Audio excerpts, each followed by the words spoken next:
I am here with EVP of SuperBook Operations, Mr. Jay Kornegay. It is great to see you. There's only 4 teams left standing, but before we even get into that, I want to go back to the divisional round.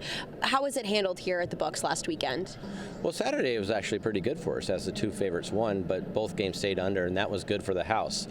Sunday was a little different story. We had a lot of money on Cincinnati money line, and they won outright, as we all know, and that wasn't good for us. The last game also wasn't in the house favor, as almost everybody was on San Francisco, and they took care of business. So overall, I'd say it was a small loser for us.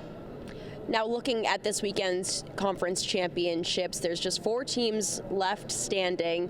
What kind of action are you seeing so far?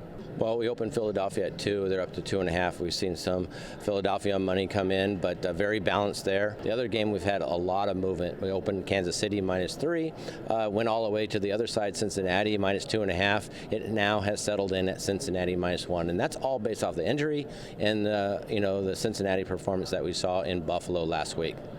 Now, taking a look at the futures odds, it's really interesting because all 4 teams are very similarly priced. That's pretty unusual, right? Yeah, we don't normally see a future book like we do right now. Usually we have a pretty big favorite in at least one of the 2 games, maybe both games. But since the lines are so tight in both championship games, that's reflected on the future book. As all of them are really short odds, it's anybody's game.